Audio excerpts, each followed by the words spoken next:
जय हिंद दोस्तों। परीक्षा सदन यूट्यूब चैनल में आप लोगों का स्वागत है। यूपी लेखपाल का रिजल्ट कब आएगा और क्या कट ऑफ रहेगी, कितने उम्मीदवार चयनित होंगे डीवी के लिए, इन सब भी जानकारी जानने के लिए इस वीडियो में बने रहिए।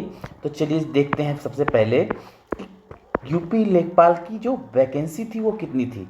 तो टोटल वैकेंसी थी 7,994 यानी 7,994, लगभग 8,000 के करीब। और पिछली बार कितनी थी तो 8,085 थी। तो लगभग सेम ही वैकेंसी आई है, जितना पिछली बार था लगभग उसी के आसपास ही है। डीवी के लिए कितने लोग बुलाए जाएंगे, तो डीवी के लिए बुलाए जाएंगे 3.5 गुना मतलब संभावित है कि इतना तो बुलाए ही जाएंगे। तो इतनी जो संख्या होती है वो होती है 27,979।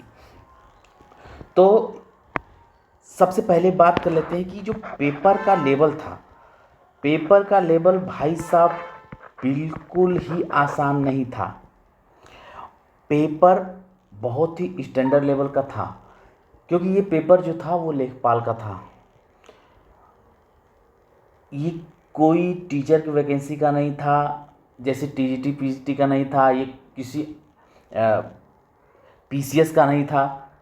ये पेपर था यूपी लेखपाल का, और पेपर ऐसा बना जो कोई उम्मीद नहीं किया था।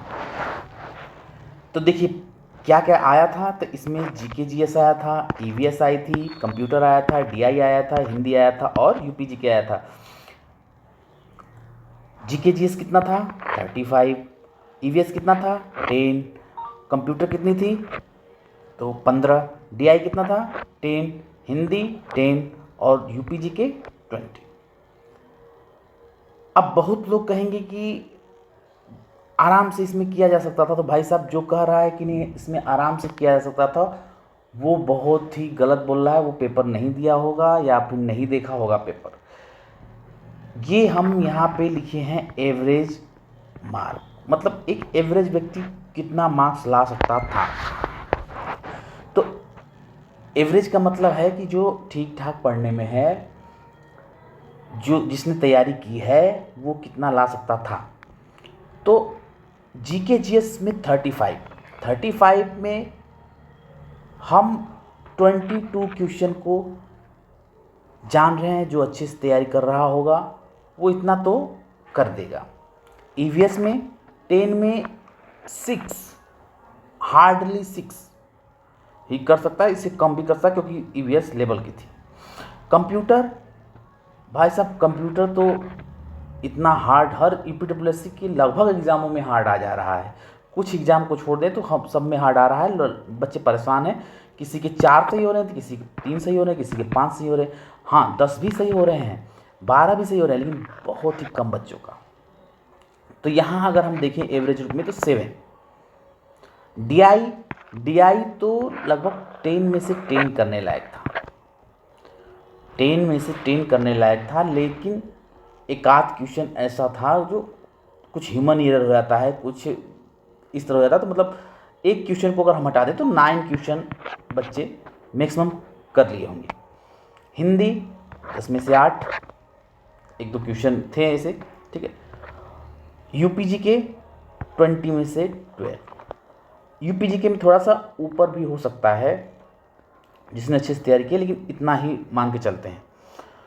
जब इन सबको जोड़ेंगे हम तो आएगा 64। तो ये हमारा 64 जो है हो गया मार्क्स, ये हो गया हमारा एवरेज। क्या हो गया, एवरेज हो गया। तो अब हम बात करते हैं कट ऑफ की। कट ऑफ कितनी जाएगी, तो कट ऑफ देखिए यूआर का कट ऑफ कितना जाएगा।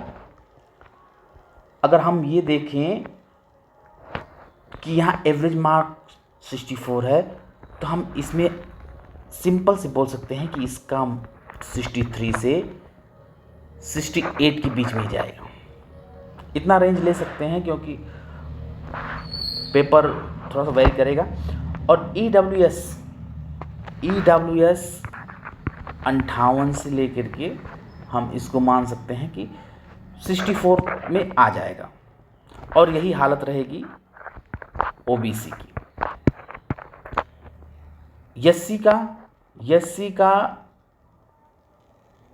बहुत ज़्यादा अंतर लेके हम नहीं चल सकते, तो यहाँ पे हम मान सकते हैं कि 52 से लगभग 58 के करीब आ जाएगा। एसटी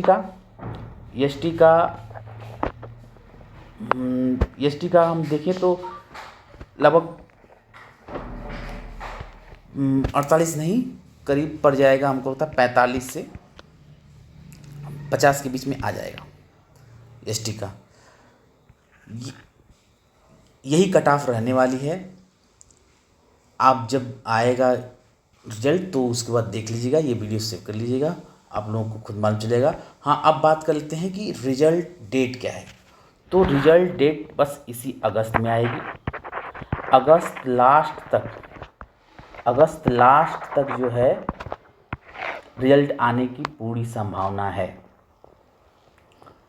तो हमारे चैनल परीक्षा सदन को आप लोग सब्सक्राइब कर लें। कोई भी कट ऑफ हो, कोई भी एग्ज़ाम का फॉर्म कब आएगा, फॉर्म कैसे भरे, ये सारी जानकारी के लिए आप परीक्षा सदन यूट्यूब चैनल को सब्सक्राइब कर लीजिए, वीडियो को लाइक कर दीजिए, कमेंट करिए। धन्यवाद।